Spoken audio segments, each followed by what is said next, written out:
Hi everybody, welcome back to my channel and the Rediscover Your Stash November 2024 hop. I am participating for the second month in a row, and this month theme is nature. So I kind of went through, and I'm going to cheat a little bit because I did kind of pull some stuff together. I went through and I found this adorable picture of my kids from when they were really little. I'm not even sure how old they are here, maybe 18 or 2 and 3. And I use this as my inspiration. And I went through my paper pads and I found this paper pad. I bought it at a garage sale at my local scrapbook store. And I went through and I pulled some papers out of it, and I'm just going to kind of scroll through it here quick. It's never been used. So I used this piece of paper. I'm actually going to pull this one out because I do have a second page that I might do as well. I might pull, no, I don't think I'm going to pull that one out. There wasn't any solid colored paper in this pattern paper, but I did kind of find some from my stash. I kind of went through, I pulled this piece out. I'm going to do some fussy cutting off camera of some of these items. And then, so here's the opposite on a white, but I didn't want to use that. And then I went through and I found one other piece, which I'm going to leave in here. I pulled this out, and I'm actually going to fussy cut the LOVE out and use that on my page. I also just wanted to get together because I'm going to pull some things. I pulled this Diamond Dots Spellbinder stencil, and I've already kind of got my layout planned out here. My photo is going to kind of go here. But I think what I'm gonna do, these were all from my stash. I found some blues and some orange, maroons that kind of matched. And I'm gonna use the Spellbinder stencil, and this is what I wanted to show you ahead of time, on top of this cardstock with some fallen snow glitter glaze from British Monroe. But I wanted to show it to you first because obviously this isn't going to match up. So I'm going to have to show this in two parts, because I'm going to need to let it dry so I can make it match. So I wanted to show that. And then I will get this going, and then we will come back once it's dry and work on the rest of our project. So what I'm going to do is, I'm not going to worry too much about using pixie spray with this specific stencil because it has not too intricate of design. But what I'm going to do is I'm going to line it up, and I'm going to try to get it as straight as possible. I'm kind of using these little dots. I'm not quite equal on all of them. I'm going to try to line that up on all of them to kind of make sure it's equal. And I'm going to go ahead and start at the top of this. And I'm going to go ahead. Okay, that looks pretty good. I'm just kind of eyeballing it.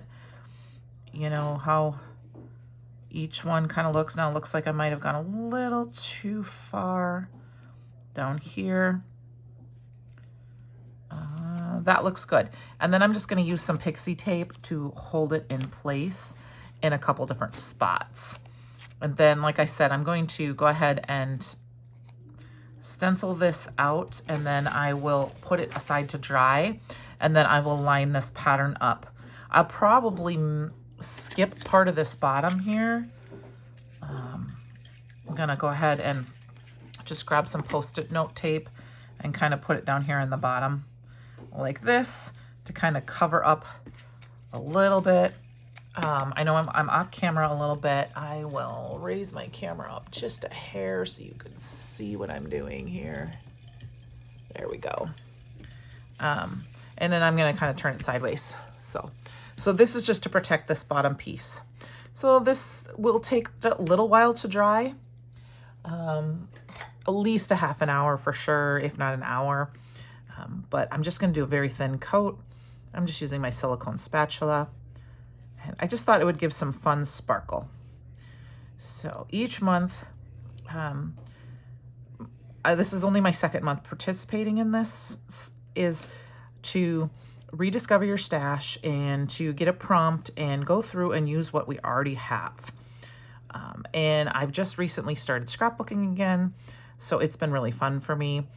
My kids are in their 20s now, So I am slowly trying to kind of go through and maybe do some more scrapbooking with their, so that I can pass along those photos to them and get them out of my craft room and into books and use up stuff I already have. You know, I have tons of scrapbook paper I've never used, so I figured this is a good way to do it. So if you would like to see more from me, I'd love for you to give me a thumbs up, you know, and subscribe. You can also find me on Instagram and on Facebook, Sugar Cards by Candy. I will try to link that below. And some of these products I think may still be available. I know the glitter glaze will be, and the stencil might be, but I will link a little bit of those. If they are most likely affiliate links. So I just want you to know that, but please feel free to check that out, and I will come back once this is done. I'll do the little reveal here. So I'm going to go ahead and peel these pieces off. I'm going to save these just by sticking them on my desk up here so that I can use them later with the dries. So here is our reveal. And then I'm going to go ahead and set this down on there because I'll just wipe that all up. And look at how pretty that is. It's just going to give it a little sparkle. And I'm going to kind of just go in and tap the edges here where some of the, I don't like to necessarily, don't know if you can see it. I don't like to wipe it because sometimes you can smear the design. So I like to just try to tap the edges if it's overhanging a little bit. So I will put this aside to dry, and then I will come back and show you how I do the second part, and then we'll go from there.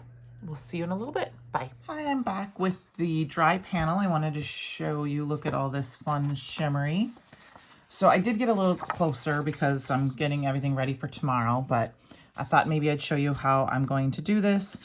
I'm going to just very carefully line this up using some of these, you know, it's not super, I mean, I'm gonna probably have to look at it like this to line it up, but I also thought I can go like this and I can see that there's a center part and I can just pull it forward until I get to the next one, and then I can line them up. Like I'm using the metal dot in these sections to line this up, and I'm kind of just shifting it in the light, and it will be very, very close.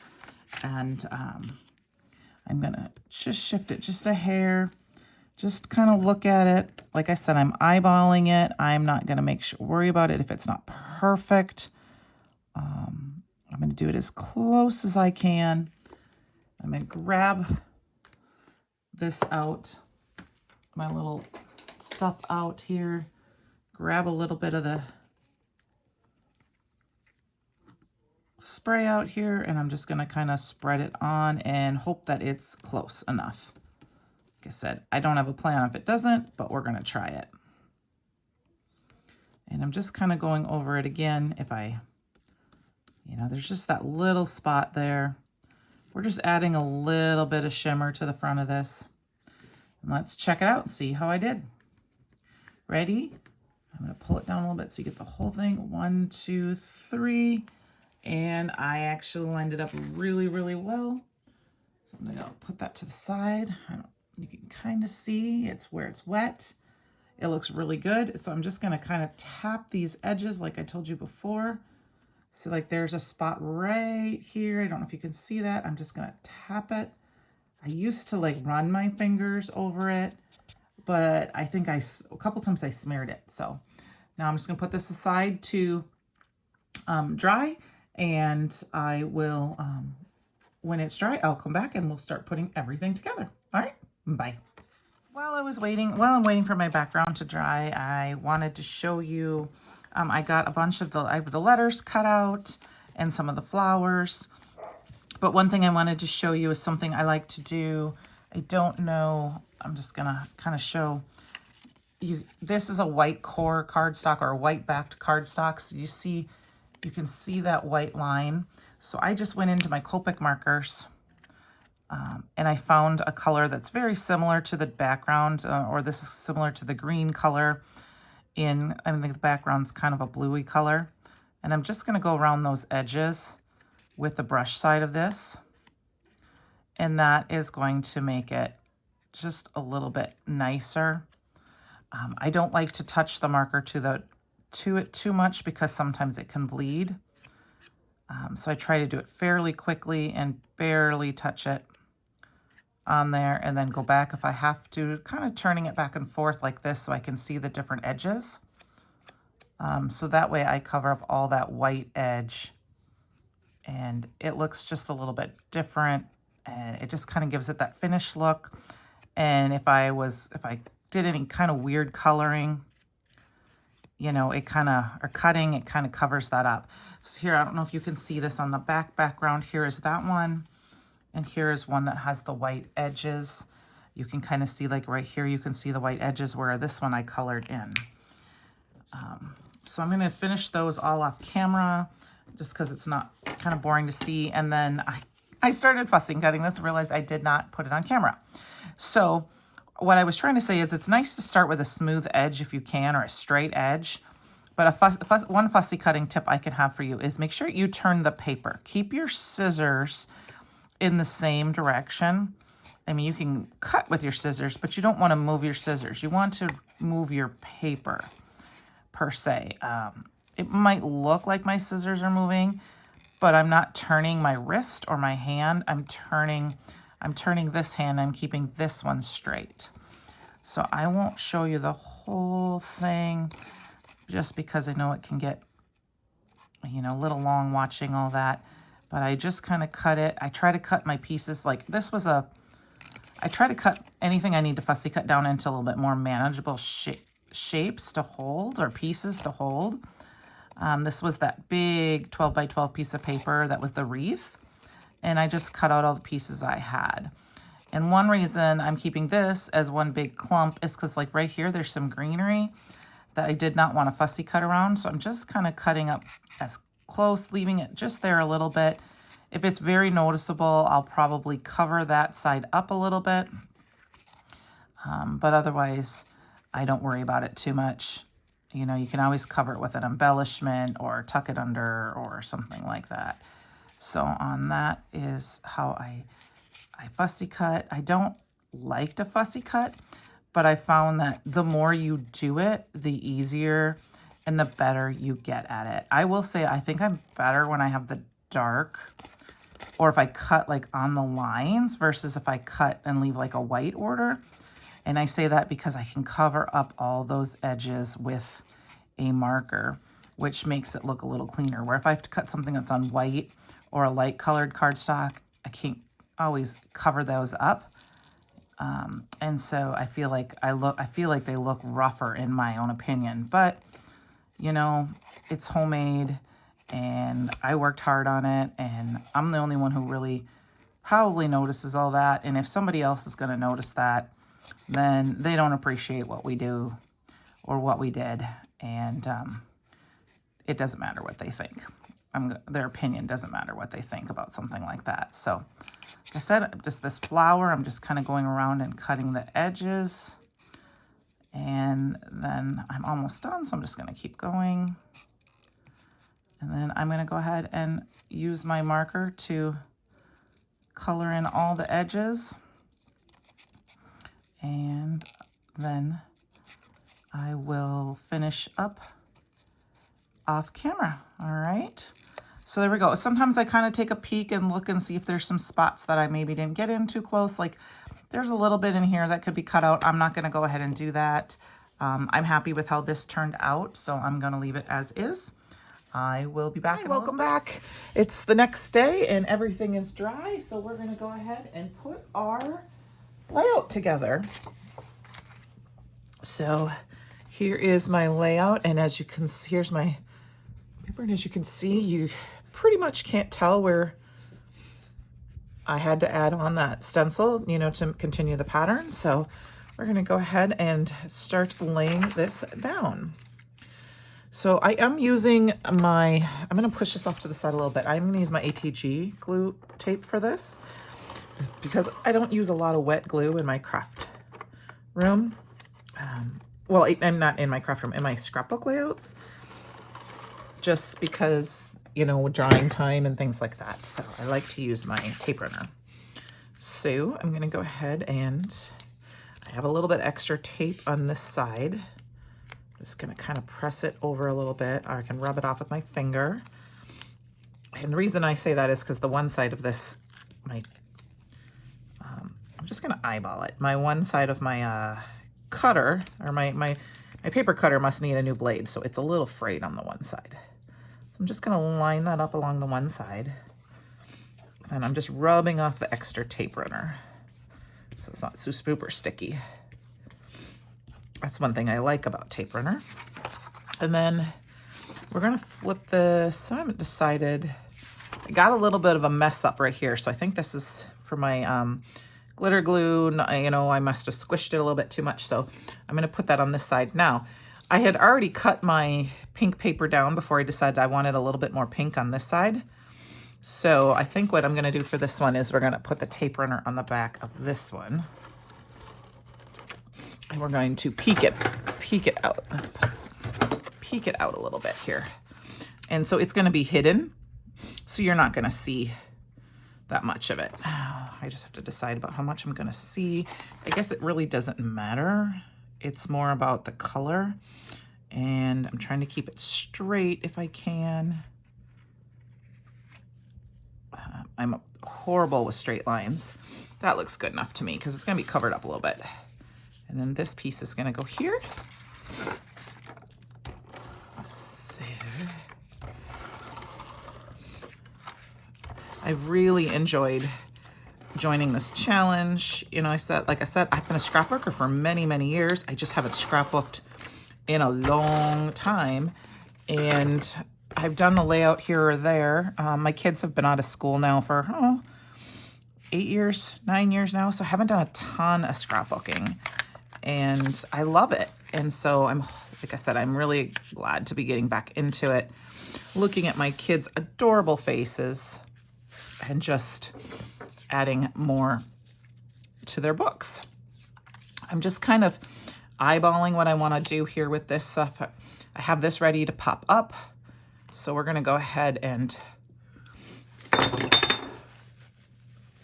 sorry, I have a little bit of a cold. My nose is running a little bit. We're going to go ahead and add these pieces here.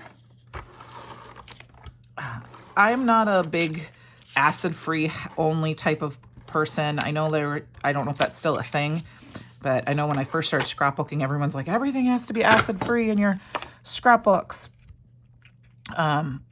Because, you know, that's how it's going to make it. But you know what? By the time, you know, I don't know what's going to happen to this when I'm done. I put some effort into it, but I don't know if my kids are going to be excited to keep this or not. So what I'm kind of doing is just kind of layering this up a little bit. Now, I don't have the glitter glaze on this piece. I'm okay with that. It's just to bring a little bit more of that red to this side of the layout. So I think I'm going to do, I kind of want to do that. I don't have any of the pink over here, but I've got pink flowers and things. So for me, I just like to lay it down and be happy. And I like it. It's for me, you know. I don't go through my scrapbooks very often, but I do a little bit here and there. So I'm going to go ahead and lay this back down because I just kind of want to see where I want some color here. And I am going to put it underneath. Well, actually, I think I changed my mind. I think I'm going to put it on top of that blue. I don't know. Let's put the glue on this blue, and then we'll decide from there. This blue paper, this is all completely from my stash. I think this is old Stampin' Up! Paper. It was an in color, and I cut it all down to A2 card panel size. I think I am going to put the blue on top. Just going to kind of eyeball it here. And when I was looking through my papers, it felt like this blue matched just the right amount for these flowers below. So, okay. So I've got that. I'm going to go ahead and I'm going to get my paper down here. Now, if you notice, I had it in my box and it's a little bit bent, my photo is. So I put a bunch of this British Monroe foam tape on the back. I really like this stuff. It's super thin, so it gives you just enough of a lift, but not so much that's going to be super bulky. I'm not a big bulky in my card, you know, or in my panels, and in my scrapbooks. I don't mind bulky cards, but I don't usually give cards too much. I usually mail them. So I try to make sure everything's mailable. And for my scrapbook projects, I don't mind a little bulk, but I want to make sure they actually fit in a page protector, just because that is what I like. So I'm just making sure, oh, no, see, I missed one piece here. You kind of also can tell by going shiny. Okay, so I want to make sure I'm on camera. I'm off a little bit, I guess. There we go. That's close enough. We're just going to eyeball this up here.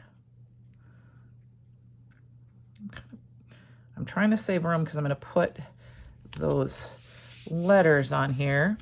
Now I use the foam tape because I knew that would help kind of shrink that page down. Plus it gives my scrapbook layer just that little bit of lift. Okay, so I'm going to raise my camera up just a bit so I make sure I completely stay on camera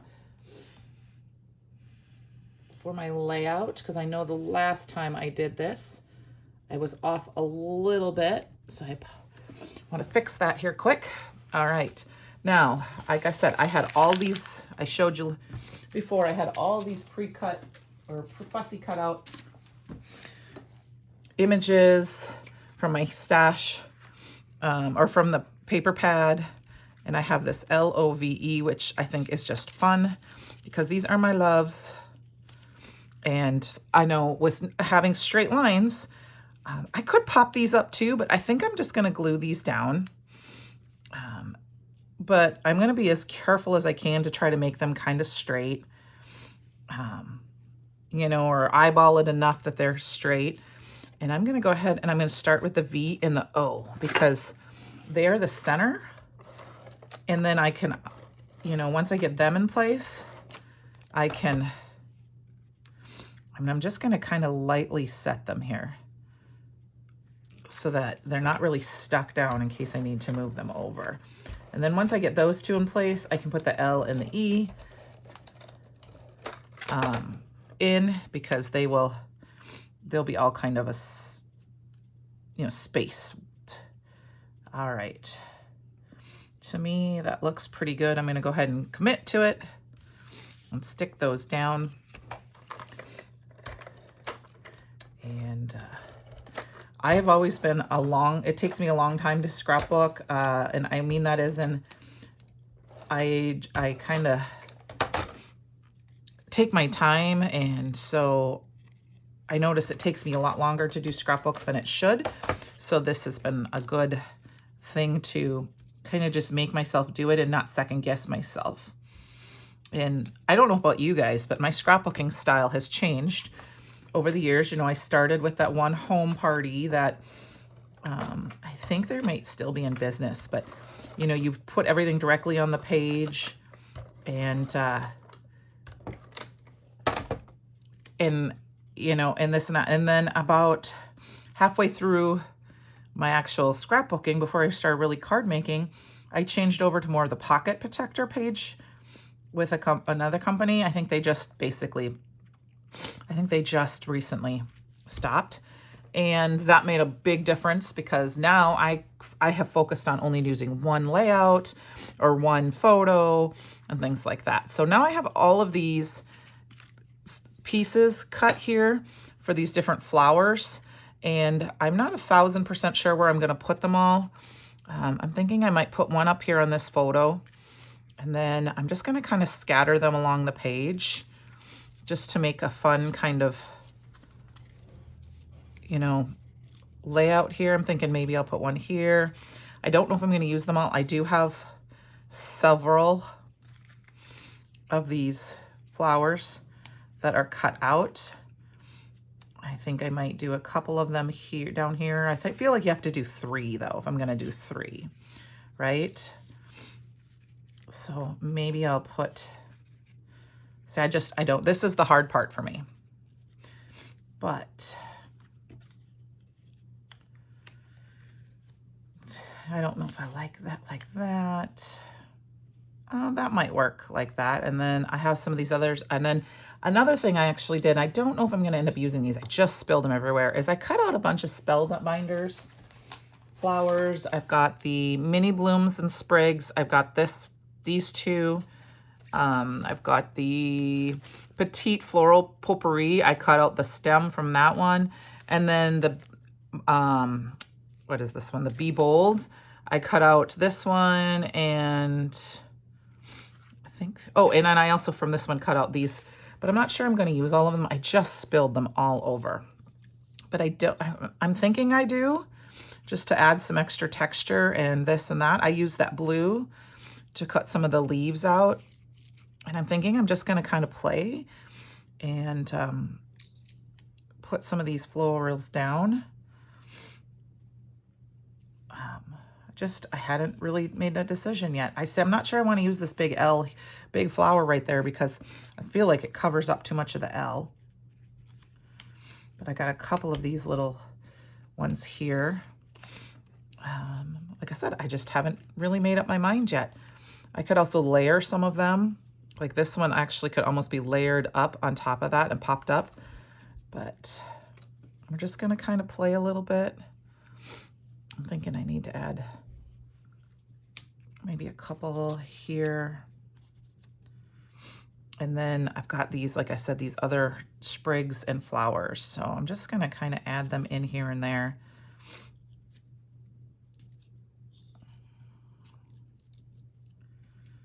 I don't know if I want to do two here. So I'm going to take a quick break, pause the video so that I can restart it so that when I go, I can play some music while I fiddle. Okay?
Okay, so I played and obviously, you know, I added a bunch of flowers here and there. Wanted to see, these were the flatback crystals from Brutus Monroe. They're my favorite crystals. I think this might have been the first time I added some crystals to a scrapbook. And then I realized I was short just a couple of flower centers, so I had to quickly cut those couple out here. And I'm going to add those to the front center of my flower. And I'm going to call this good. So thank you for joining me today. I hope you enjoyed watching my little scrapbook process and the Rediscover Your Stash flower natural flower leaves edition for November of 2024. Please, if you enjoyed this, give me a thumbs up, subscribe to my channel, and I will see you next time. Have a great day. Bye.